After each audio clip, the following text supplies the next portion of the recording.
सिद्धार्थ, जब तक हम सेंसेस के लेवल पर हैं, इंद्रियों के लेवल पर हैं, हम कर्म बंधन में बंधे। हम कुछ भी करते हैं, पाप और पुण्य कुछ भी, उसके फल से हम बंध जाते हैं। कुछ भी पाप करें तो भी फल मिलेगा, पुण्य करें तो भी फल मिलेगा। जब तक व्यक्ति सेंसेस पे है, वो कर्म फल से बंधा हुआ है।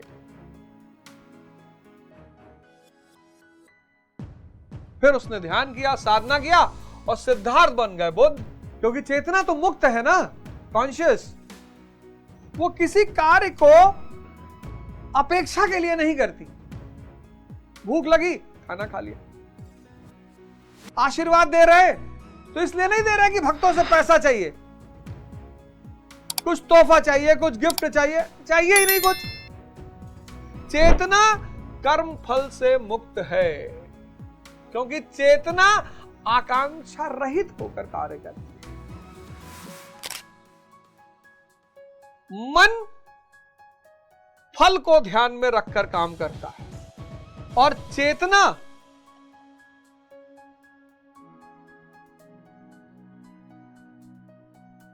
बहुत बड़ा डिफरेंस है ये। मन फल को रखकर, फल कि क्या मिलेगा, और चेतना फल का निग्लेक्शन कर, चाहिए ही नहीं।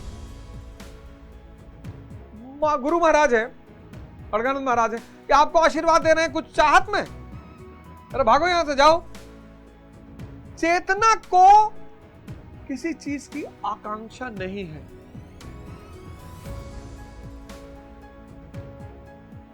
इसलिए मनुष्य बिना और यही उसके चिंता की वजह भी है। कहां मिली, आईएएस की तैयारी कर रहे हैं, आईएएस नहीं बने तो। मनुष्य की आधी ऊर्जा फल से अलग, फल के लिए काम ही नहीं करती, फल के लिए काम ही नहीं करती। करुणा, अब बुद्ध जाग गए, मुक्त हो गए, अब शरीर का त्याग कर देना चाहिए। करुणा से ग्रसित हो गए, करुणा, कंपैशन, कि नहीं यार। बहुत सारे दुनिया में जागृत पुरुष हुए जो जिनको पता ही नहीं किसी को, जागृत हुए, चले गए। छोड़ो यार, कौन जाए बताने, इनको जाओ बताने, ढेला मारेंगे। जिसको भी जगाने की कोशिश करोगे, मारेंगे नहीं लोग। मंसूर को काट डाला, जीसस क्राइस्ट को सूली पहना दी, महावीर के कानों में कीला ठोक दिया, बुद्ध के पीछे पागल हाथी दौड़ाया। बहुत डेंजर जमाना है। भगवान श्री कृष्ण मथुरा छोड़ के द्वारिका चला गया, अंदाजा लगा सकते हो उत्तर भारत के आदमी की दशा।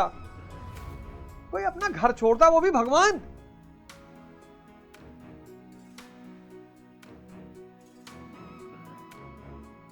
लेकिन इसी समाज ने चंगेज खान को कुछ नहीं कहा।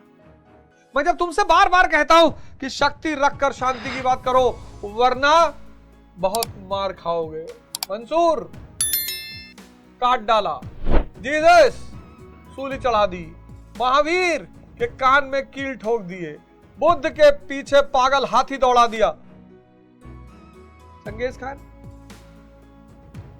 नादिर शाह, है हिम्मत। हिटलर,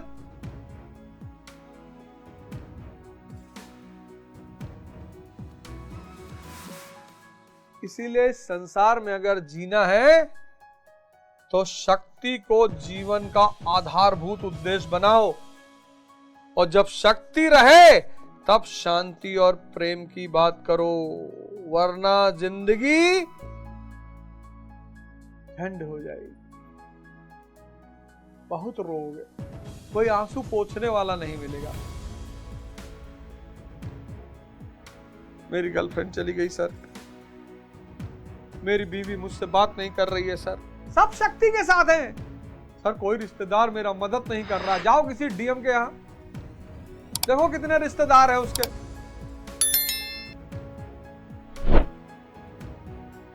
अपने अगल बगल देखो, सब अपने ताकतवर रिश्तेदारों का नाम बताते हैं।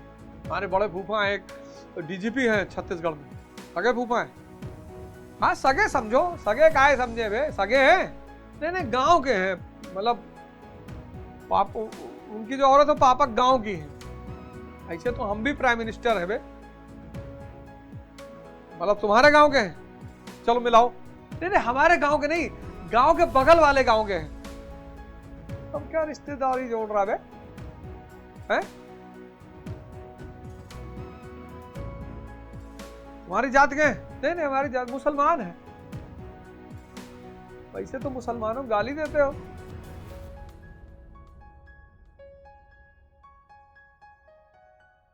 मुसलमान है शक्ति, तुम आंख खोल ही नहीं रहे हो। तुमसे मैं बार बार कह रहा हूं, निवेदन कर रहा हूं, तुम आंख खोल ही नहीं रहे हो। सब शक्ति के साथ, कोई किसी के साथ नहीं है। भ्रम है। ये जितने ताकतवर लोग दुनिया में, जितने भी लोगों के पास धन वगैरह है, पद वगैरह, ये भ्रम में जीते हैं। 10 साल कोई विधायक रह जाए, 10 साल कोई एमपी रह जाओ, चुनाव हार जाए, भाई साहब उसकी जो मानसिक गति होती, कुत्ता भी नहीं आता उसके घर। इसलिए मंत्री, विधायक, नेता, ये सब हारने से बहुत डरते हैं, बहुत ज्यादा। शक्ति रख लो। ये देखो, ये नहीं तो ये वाला हाल होगा। अपने जीवन का आधारभूत उद्देश्य बना लो कि शक्ति को पाना है, किसी भी कीमत पर साधना करनी है और तपस्या करना ही है। और कर क्या रहे हो? YouTube देख रहे हो, ट्विटर देख रहे हो, ये देखो चेतना कर्म फल से मुक्त है। तब क्यों रुकती है? करुणावश। कुछ लोग करुणा के कारण रुक जाते हैं। यार मुझे आंख मिली, मेरी जिंदगी महान बन गई, मैं परम आनंद में आ गया, दूसरों को बता दो। तो जब तुम गुरु के पास जाते हो, अब महाराज अलगनानंद जी को कर्म करने की कोई जरूरत नहीं। कर्म उनके रुक गए क्योंकि वो चेतना पे आ गया, वो चेतना पे आ गया, अकर्म। अब वो चेतना पे आ गए, उनको कर्म करने की कोई जरूरत नहीं। चेतना कर्म बंधन से मुक्त है, कर्म फल से मुक्त है, क्योंकि वो कोई भी काम किसी फल की आकांक्षा से नहीं करती। लेकिन फिर भी अलगनानंद महाराज सुबह सुबह साधना करते हैं, ध्यान करते हैं, प्रवचन करते हैं। अब किस लिए कर रहे हैं? अब उनको जरूरत ही नहीं। अब वो किस लिए कर रहे हैं? विकर्म के लिए, सेविंग अकाउंट। कर्म बंधन से मुक्त, कर्म फल से मुक्त। फिर क्यों कर रहे हैं? फिर कर्म क्यों कर रहे हैं? फिर साधना क्यों कर रहे हैं? फिर ध्यान क्यों कर रहे हैं? Saving account. तो जब आप सक्तेशगढ़ आश्रम जाते हो, बरचर आश्रम जाते हो, सेवा करते हो, दान दक्षिणा देते हो, तो वो आशीर्वाद देते कहां से? इस विकर्म में से। बहुत बड़ा सिद्धांत, बहुत बड़ा सिद्धांत, यही आशीर्वाद है। श्रीयथार्थ स्वीट्स वाला है ना इलाहाबाद प्रयागराज में, तो बड़ी अजीब सी बीमारी थी। महाराज 1 घंटा मारे, बोले जा ठीक हो जावा, ठीक हो गया। ये कोई जादू का सिद्धांत नहीं है, ये एक साइंटिफिक सिद्धांत है। मुक्ति के बाद कर्म फल खत्म हो गया, कर्म बंधन खत्म हो गया, फिर भी व्यक्ति साधना कर रहा है, तो वो क्या कर रहा है? पुण्य कर्म सृजित कर रहा है, सेविंग अकाउंट में रखे कि कोई आएगा जरूरतमंद उसको दे दूंगा।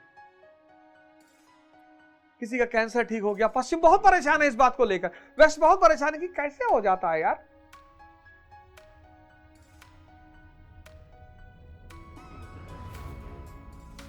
हमारे नवीन भैया है, नवीन यादव भैया, अमेरिका में, तो उनकी कोई परिचित थी, कोई लेडी, उसको कैंसर था। तो जब बाबूजी अमेरिका गए, श्रीकांत यादव जी, तो उस लेडी से मिले, तो कहे जा तो हर कैंसर वैंसर सब ठीक हो जाए। प्रभु की लीला, ठीक हो गया। जेपी मॉर्गन में है नवीन भैया, कभी आपको नवीन भैया मिले, और तो बहुत शानदार आदमी है, ज्ञान के एक लेवल पे है, वो बहुत अच्छे लेवल पर है। आते हैं इंडिया तो बातचीत होती, बाबूजी के बेटे हैं और ज्ञान के बहुत अच्छे लेवल पे। मुझे उस लेडी का नाम नहीं याद आ रहा, कहीं पहाड़ पे उसका मकान है, बड़ी रिच महिला बताई गई थी। और यह है सिद्धांत विकर्म। तो अब अर्जुन कह रहा है, इसीलिए इस देश में लोग गुरुओं के आश्रम जाते हैं कि भैया जाएंगे, भिक्षा मिलेगी। भिक्षा में क्या मिलेगा? आशीर्वाद, और उसी आशीर्वाद में जिंदगी काट देंगे, भक्ति भी चलती रहेगी, संसार भी। ये जो आम सन्यासी है, यही अर्जुन अब कामना कर रहा है। कह रहा है गुरुजी अब हम भिक्षा में जीवन बिता लेंगे, भिक्षा मतलब आशीर्वाद मिलता रहेगा तो साधना भी चलती रहेगी और परिवार भी चलता रहेगा। कुछ छोड़ने के लिए मत कहो। यही है 5वां श्लोक। इसलिए इस देश में कोई ना कोई किसी न किसी आश्रम से, किसी न किसी गुरु से जुड़ा हुआ, क्योंकि उसके पास विकर्म है। गुरु के पास विकर्म है, सेविंग अकाउंट में पुण्य पड़े हुए हैं। तो अगर आपकी किसी सेवा से खुश हो जाएगा तो भिक्षा दे देगा, आपको आशीर्वाद दे देगा, तो ये जीवन आपका आराम से है। यही वो कह रहा है अर्जुन कि मैं भिक्षा, ये है भिक्षा का मामला। कह रहा मैं भिक्षा से जीवन यापन करूं। ये सब हमसे ना कराओ यार। ये साधना वादना, ये सब छोड़ना, मैं का त्याग करना, परिवार का त्याग करना, ये सब हमसे ना हो पाएगा। ये हम सब की दशा है। मैं को छोड़ना तो बचेगा क्या? फिर परिवार को छोड़ना, समाज को छोड़ना, मित्र को छोड़ना, फिर क्या बचेगा? वो जो बचेगा वो किसी को कोई दिखा नहीं पाया। अगर ये लोग दिखा ले जाएं कि ये बचेगा तो आदमी कोशिश भी करे, कोई दिखा ही नहीं पाया। और साधना करने वालों का इतना बुरा हाल, भिक्षा में जीवन ताकि भजन करेंगे, भजन करेंगे और भजन के साथ साथ भौतिक सुखों का भी आनंद लेंगे, पत्नी का भी आनंद लेंगे, पति का भी लेंगे, गाड़ी का भी लेंगे, बंगले का भी लेंगे, सब साथ साथ चलता रहेगा। यही तो वो कह रहा है। इसी को बुद्ध ने आमिष दयाद कहा है धम्मपद सूत्र में, मध्यम निकाय के धम्मपद सूत्र में आमिष दयाद कहकर हे माना है कि चलो तुम्हारी जिंदगी कट जाएगी, कोई बात नहीं, तुम्हारी नौकरी लग जाएगी, बच्चों की शादी हो जाएगी, उनकी भी नौकरी लग जाएगी। आश्रम में बहुत सारे लोग आते हैं, बहुत सुखी संपन्न है। आश्रम में बहुत सारे लोग आते हैं जो बहुत सुखी संपन्न है, इसी भिक्षा की वजह से सुखी संपन्न है। आते तो बहुत गांव में आश्रम में, और आश्रम में तो एक से एक स्नेही बाबा। इस बार मेरा सौभाग्य रहा, मलघोशी में गया, छतरपुर आश्रम में गया, वहां से मलघोशी गया। मलघोशी में स्नेही बाबा से मुलाकात हुई, और स्नेही बाबा तो आप आश्रम जाएं तो स्नेही बाबा से जरूर। त्यागी महाराज, जैसा नाम है वैसे वो है भी त्यागी। मैंने उनको लाफिंग बुद्धा बोलता हूं। जब भी मिलते हैं मुस्कुराते रहते हैं त्यागी बाबा। और चर्चा करिए इनसे जाकर। स्नेही बाबा तो जो समझाए रामचरितमानस, मतलब मुझे तो लगता है कि वो भी मुक्ति की अवस्था में है। अभी कोई ज्यादा उम्र नहीं होगी उनकी, लेकिन मुक्ति की अवस्था के द्वार पर पहुंच गए। ये है भिक्षा। यहां जो भी साधना और तपस्या नहीं कर रहा है, इसलिए आप देखो आज मेट्रोज में, दिल्ली में, मुंबई में, बैंगलोर में, जो बड़े बड़े शहर हैं, जो गुरुओं से कटे हुए हैं, भोग रहे हैं। जो गुरुओं से कटे हुए हैं सब भोग रहे हैं, सब परेशान हैं। यह है आशीर्वाद का सिद्धांत। अर्जुन कह रहा भिक्षा पे जिए, गुरु और संतों की सेवा करेंगे, वो अपने विकर्म में से आशीर्वाद यानी भिक्षा दे देंगे और जीवन आराम से कट जाएगा। इतना रायता फैलाने की कोई जरूरत नहीं।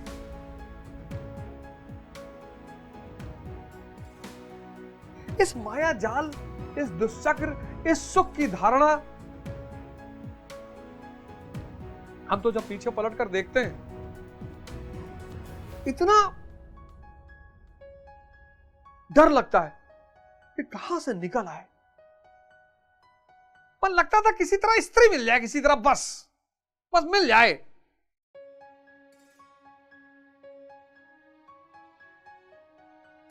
बस मिल जाए।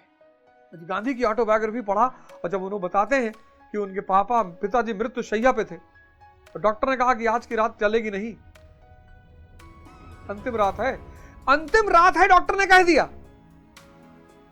किसी को पता चल जाए कि आज की रात उसके पिता की मृत्यु होने वाली है, और उसके मन में चले कि किसी तरह छूट के अपने पत्नी के कमरे में चला जाऊं, सेक्स करूं।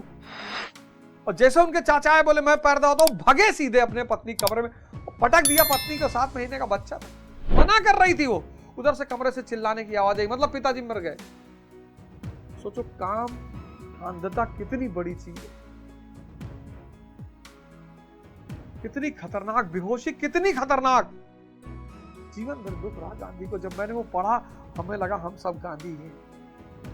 उस आदमी की हिम्मत है कि वो सार्वजनिक तौर पर इस बात को एक्सेप्ट कर रहा है। माया महाठगनी हम जाए, क्या लाइन है कभी। तो अर्जुन कह रहा कि साहब हम भिक्षा पे जी लेंगे, पर हम ये सब पाप और ये सब नहीं करेंगे। भाग रहा है, एस्केपिस्ट हो रहा है। बहुसंख्यक लोग एस्केपिस्ट हो जाते हैं कि अरे सब आईएएस बन गए, थोड़े जे आईएएस नहीं बने थे तो जिंदगी नहीं काटा था, जे एमपी एमएलए नहीं बने थे तो जिंदगी नहीं काटा था। अरे सबका जिंदगी काटा था, लेकिन खेलना चाहिए। साधना मेन गोल, बाकी सब खेल। ध्यान योग जीवन का परम उद्देश्य, बाकी सब खेल। सब खेलना चाहिए। पीसीएस बनना, आईएएस बनना, डॉक्टर बनना, इंजीनियर बनना, एमपी बनना, सब करो, लेकिन खेल समझ कर।